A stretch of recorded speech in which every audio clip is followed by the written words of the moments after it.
Bom dia, quarto ano! Espero que todo mundo esteja bem em casa, se cuidando. E hoje a gente vai dar início a mais uma aula nossa, mais uma semana nossa de aulas online, ok? Então, nós vamos dar continuidade ao que a gente trabalhou semana passada. Então, eu comecei a falar a vocês um pouquinho sobre o que são os municípios. E hoje a gente vai tratar das populações de cada município, ok?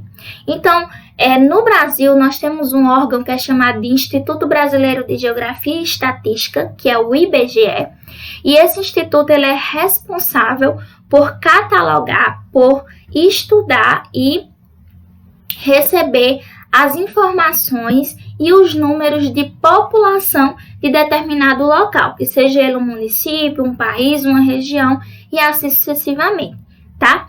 Então, um conceito que eu vou trazer para vocês, que é bom que vocês saibam, que vocês lembrem, é o de população. Então, o que é uma população? É um conjunto de pessoas que vivem em um local, um município, um país ou uma região. Então, sempre que vocês ouvirem em população, vocês lembram que é um conjunto de pessoas que vivem em qualquer lugar, que seja município, país ou região, ok? Então, eu trouxe para vocês aí na página 64 do livro, trazendo novamente o município de Paraisópolis, né? Que ele é dividido em várias áreas, é praticamente o mesmo mapinha que a gente viu na aula anterior, mas que eu quis trazer para vocês esse exemplo de população e de números que o IBGE traz para nós, ok? Bom, então, de acordo com o IBGE, no ano de 2010, né, a população do município de Paraisópolis, que é no estado de Minas Gerais, era de 19.379 habitantes, tá? Então, nessa tabela que vocês estão vendo aqui abaixo, ela está dividida entre área rural e área urbana. Então, lembra que na semana passada a gente viu que o município de Paraisópolis, ele tinha uma área rural maior do que a área menor que a área urbana, né? Então, isso vocês podem ver aqui nesse mapa. Então, na área urbana, nós tínhamos 16.058 habitantes e na área rural, 3.321 habitantes, totalizando os 19.379 pessoas habitando, morando, vivendo naquele lugar, tá? Então, aqui eu trouxe para vocês duas formas da gente exemplificar esses números, né, para que vocês possam entender, sempre que vem em algum lugar, algum livro, um jornal, vocês entenderem o que é que cada mapa desse significa.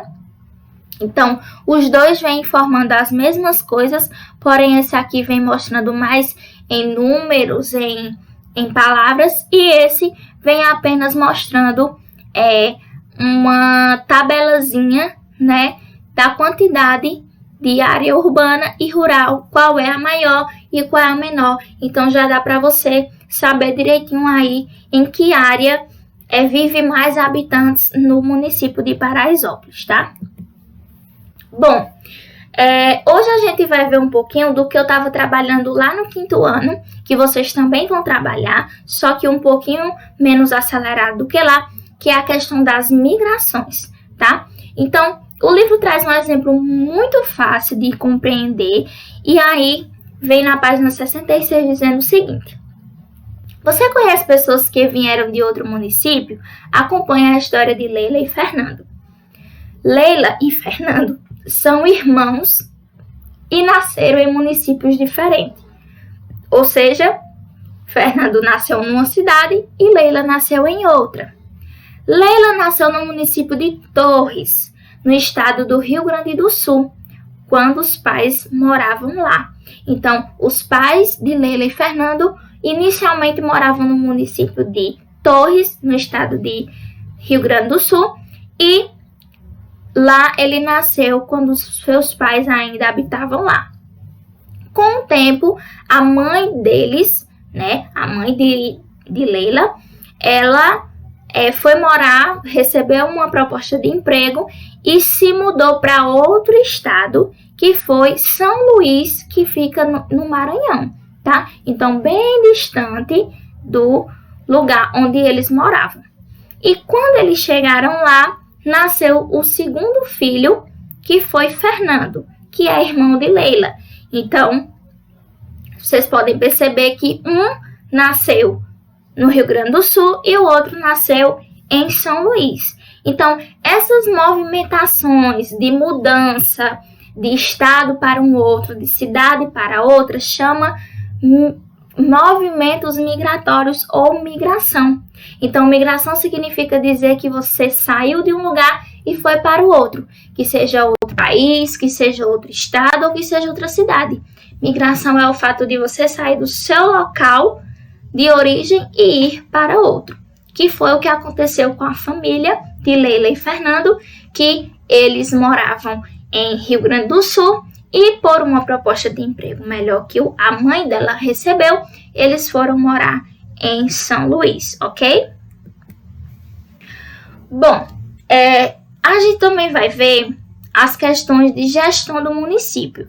Então, todo município ele tem uma gestão, ele tem pessoas que cuidam para que o município ande de maneira correta, que ande bem, que traga bons benefícios para os seus cidadãos, aqueles que moram lá, para as pessoas que moram naquele município. E para demonstrar isso, o livro traz um exemplo bem bacana, que é a administração de uma escola. Então, para exemplificar como funciona essa gestão do município, ele traz a escola como exemplo. Então, aqui, dentro da escola, nós temos o diretor, nós temos os professores, nós temos as pessoas que zelam da escola, que são os zeladores, nós temos os coordenadores e por aí vai. Então, o diretor, ele é a peça fundamental da escola. É ele que administra tudo o que acontece dentro da escola. É ele que é responsável pela boa convivência das pessoas, pela realização das atividades de uma qualidade, com uma qualidade boa. Então, é ele quem faz toda essa monitoramento da administração da escola. Porém, ele não trabalha sozinho.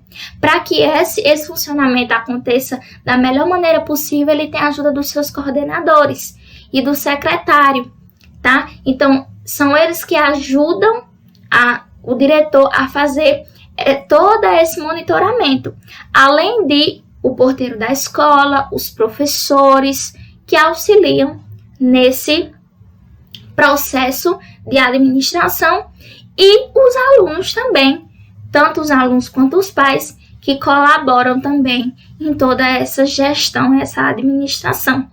Então, o município ele precisa de muitas pessoas que trabalhem atendendo às necessidades dos habitantes, ou seja, daquelas pessoas que trabalham naquele lugar, como a educação, a segurança, a limpeza, transporte, saúde, entre outros setores que necessitam desse olhar. Então, para que a gente pudesse entender um pouquinho de como funciona toda essa administração, o livro traz esse exemplo de uma escola, tá? Bom, e aí, lá na página 71, vem aprofundando um pouquinho mais de toda essa administração, tá? Então, existem diversas pessoas que trabalham na administração de um município. Na área urbana dos municípios, existe a prefeitura, né? Então, no Brasil, nós temos as conhecidas prefeituras, que é a sede da administração do município.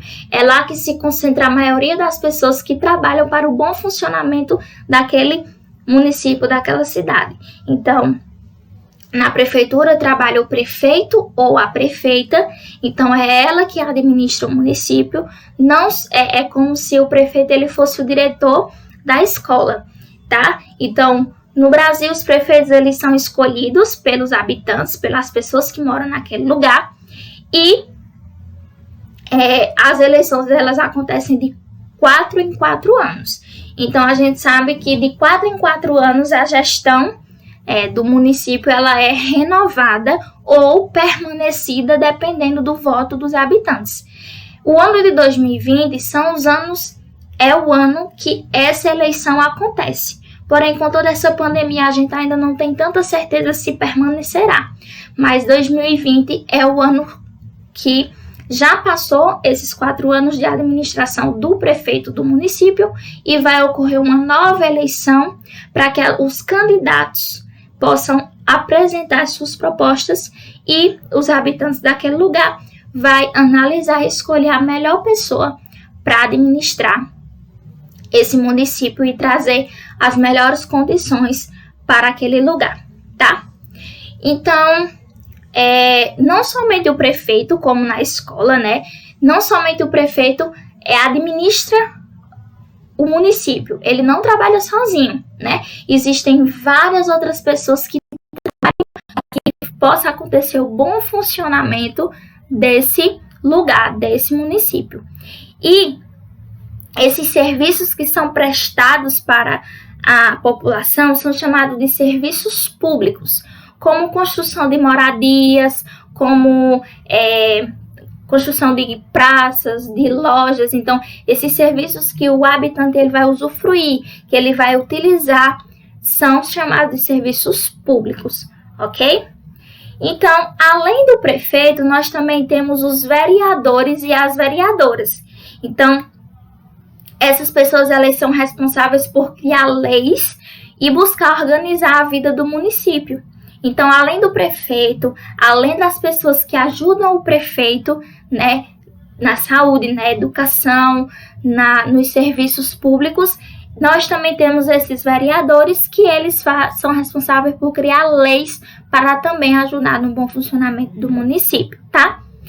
Os habitantes do município, eles também participam de todas essas políticas públicas por meio dos conselhos municipais. Então, é cedida para os habitantes abre para eles um momento de conselho e nesse conselho vai um representante de cada setor, que seja ele da educação, da saúde. Então, cada um escolhe um representante, cada setor desse escolhe um representante e ele vai mostrar as suas opiniões, vai mostrar algo melhor que possa ser levado para o município, ok?